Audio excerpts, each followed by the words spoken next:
Okay, looks like I am back. I am live after almost a month of being banned from going live because of the fact that I am highlighting a lot of crappy politicians out there that don't want to be highlighted. Number one being Corey Jackson of the 60th Assembly District here in California. He was very instrumental in stopping the reparations bill from getting a vote. Again, I'm going to tell you guys, it's not the issue of if you're for reparations or if you're against it. We can all agree that we should just take a vote and let the chips fall where they lie, right? We can agree on that. You might not be for reparations, and that's fine. You might be for reparations, and that's fine. But we can all agree after this bill goes through a committee and is finally ready to be voted on, it should have been voted on and let the chips fall where they lie.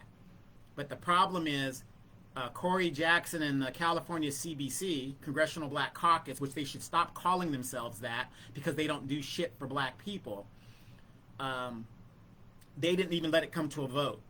We're the only group of people in the United States that have people that look like us that do nothing for us, but they do for the other groups. I have rarely ever seen a Hispanic on the national level get in front of cameras and advocate for black issues. I haven't seen an Asian do it.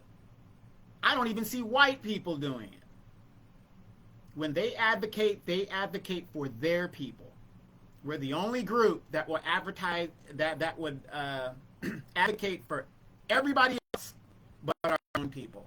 So Corey Jackson, you're still a piece of shit in my book, okay?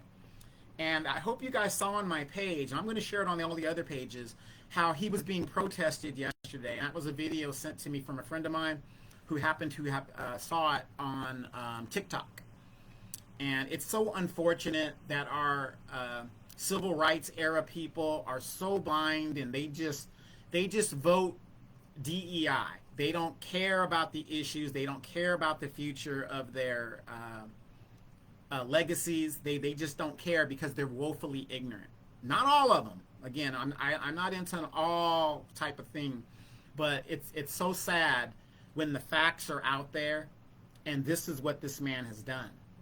When it comes to the gay agenda and the trans agenda and all that other stuff, 10 toes down, there's no study, he votes for it. But when it comes to homelessness, when it comes to black people having reparations, black women and children are the most homeless in the United States. The most homeless. The black group in general is the most homeless in the United States. How can that be if we are only 13% of the population? Then you have to ask yourself, how can a population of people be 13% around there, give or take 2%, for over 60, 70 years? Either there's a genocide going on by the United States government, or the numbers just aren't correct. And the reason why they keep making us stay at 13 and 14%, because that means you only get resources in that ratio of a number. And, you know, I know people look at me and they say, oh, Donovan, he's such a rabble-rouser, he's such a troublemaker, whatever. You know what? I'm like John Lewis. I'm here to make good trouble. Good trouble. Good trouble. That's what I'm here to do. I don't understand how we could praise a person like John Lewis who makes good trouble, and then you've got the new black media who's making good trouble. Now you guys are talking about these issues. And if you've been following my page, I love it. I love engaging in a civil discussion and learning. Because when I engage in a civil discussion, I know what I already know. But I can learn so much more from other sides. And if you guys have been following some of my chats, me and some of my homies, we're trying to show you could have civil discord and disagree without getting emotional. You've got people out here, especially in the black community, that will disown their family members over people who don't give a shit about them. And what I mean by people that don't give a shit about them, Kamala Harris doesn't give a shit about you. She doesn't. It doesn't matter if she's black or whatever. She still ain't gonna do shit. You got real black people in the Congressional Black Caucus that don't do shit for you. But the fact of the matter is, she only identifies as black when she is running for president. Here in California, she was identified as an Indian woman. But it doesn't matter. It really doesn't matter. You know, everybody gets so emotional and all this DEI stuff. And, you know, and what's crazy is the people who are at the very bottom, which are black people of this economic system, are the ones that will go harder for this woman than they would locally for resources that they need in their community. It's very sad. Very sad. Got my Dallas Cowboy hat on, of course. I got to have my Dallas Cowboy hat on. Dallas versus the dreaded Steelers. And the game is tonight, I guess. And I have to put on my Polk High jersey. And if those of you guys that don't know, Polk High, very famous. Most of us older people, we are very familiar with Al Bundy because our lexicon is the fact that most of us in high school, we wanted to be these like super athletes, right? You know, you went to CIF or you went to All Island, you know, you got All-Star, all this other stuff. You know, you just you're young and you're just it. You're just gonna, yes. And then reality sets in and we realize we're going to be doing 40 hours of work a week for life with a woman we really probably don't really, we not say we don't want you, but you know, when you're an athlete, you get special privileges, you know, so you settle down with this woman that you love, let's say that. You have these hellion kids you really didn't want. You're living a life you really didn't want. And you're doing it for 40 hours a week. And let me tell you guys, for the men that are out there doing that, supporting their families for 40 hours a week for life, you're the real heroes. You guys are heroes because there's a lot of people out here that run from their responsibilities and, oh, I'm not going to, you know, they got kids everywhere and just destroying the community and the family because they don't want to grow up. So big ups to those guys out there that did what they had to do to support their families. And we don't give those guys enough credit.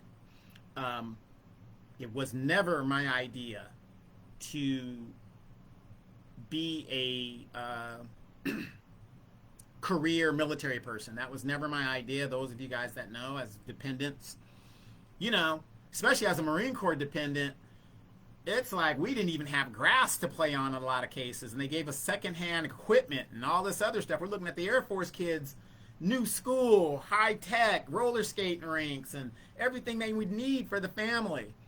So I wasn't really big on the military. I mean, yeah, I'll join to get the educational benefits, but I didn't think we were going to war. So we all get caught up in that. So, but I had to do what I had to do to support my family, support myself, and not become a burden on society. And I think it was, in hindsight, it was the best decision I made. Could I have done something else? Probably, but it probably would have taken me longer to get there. And I'm just so thankful for the simple fact, for the little benefits that I have left from the military.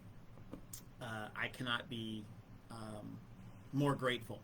And very grateful that my mom had the wherewithal to not sign me into the military with a BS job. Well, it really isn't a BS job because a lot of people are doing IT, which is what it's, you know, I was really good at computers. And my mom didn't want me to do that. She wanted me to learn to work with my hands, which I did a little bit, but that isn't my forte. So I was an aircraft mechanic for 8 years. 8 years of my military career, I was turning wrenches on KC-10s. And that was my life. Flying crew chief, that was my life. Just in the rain. I remember in Diego Garcia, they had raindrops that were like this big, and they were just falling. And no matter what kind of equipment you had on, you were getting drenched regardless.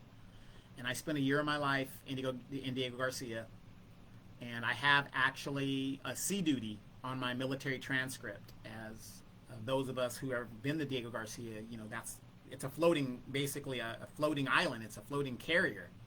There's no civilian population there, and it's middle of the Indian Ocean and all that other good stuff.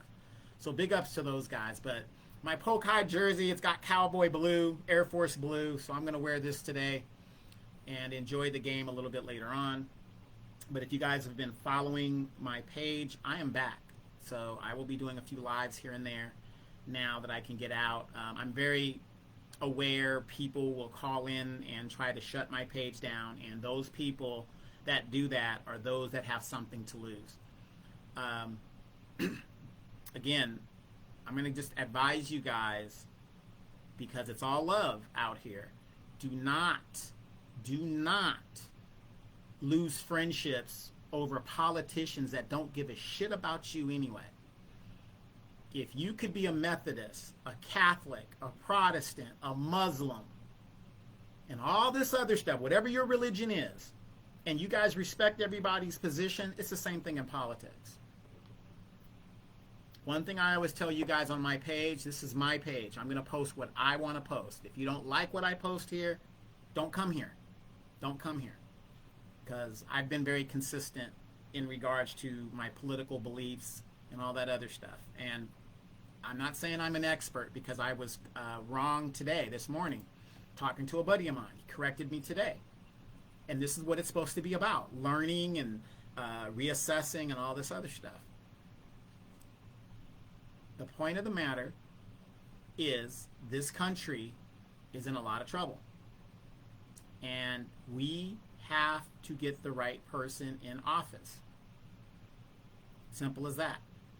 I do not believe, personally, I don't believe black people should be supporting the Democratic Party, because we've been doing that and we have regressed in our overall wealth compared to other groups in this country, even though we've been in this country, in the border of this country for over 400 years, if not longer. Do you guys realize black wealth right now is no more than it was at the end of slavery? Now, if that does not bother you, there's a problem. Do you guys realize all over the country, especially here in California where I live, they are criminalizing homelessness? And I want you to listen to what I just said. If black people are the most homeless in this nation and they're criminalizing homelessness, put two and two together. Put two and two together.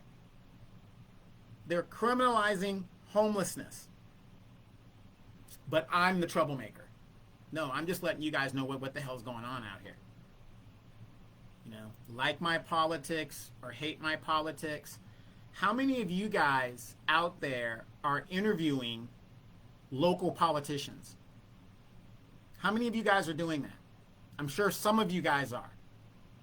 But notice, I am doing it. I will be interviewing a planning commissioner who's running in District 3 in my city tomorrow. And like me or hate me, I have a following in my area. And if you want to be a politician and you want to come on the scene, you're going to come on my show. Some people are scared crapless to come on my show. I don't know why, but if I attacked everybody that came on my show, nobody would come. But I want to ask you guys that question. How many of you guys are interviewing local politicians? How many?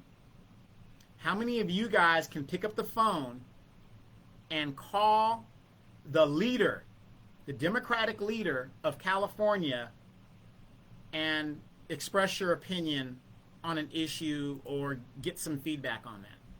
I can do that. I helped Eloise Reyes here in California get elected against Cheryl Brown, a black woman. And I'm very proud of that. I'm very proud of that, because Cheryl Brown was not doing the work for black people, in my opinion, and I helped get her up off of that seat. So what I'm trying to tell you guys is, I am not a casual political voter. I do this all year long. And I'm engaged. I'm engaged all year long. Now, when it's a presidential election year, it's a little bit more so than most. But my point is, that doesn't make me an expert. But my point is, you guys are living your lives and working and raising your grandkids or whatever else you're doing.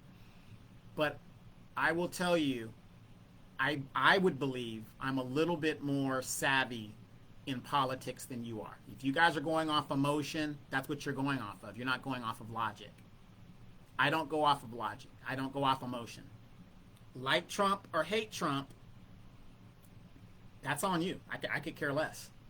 Because when you know what's going on, I'm ready for it. But the funny thing is, in the Democratic Party for black people, they want change, but they keep doing the same thing over and over again, which is the definition of insanity.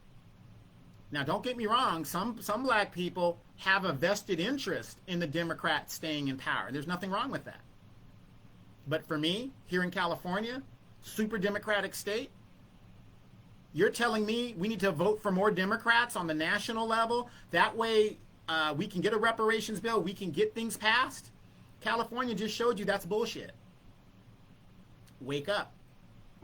So anyway, you guys, please tune in this evening at 3 p.m. Dimitri K show. We're going to be talking about some things. I'm not sure exactly what we're going to be talking about.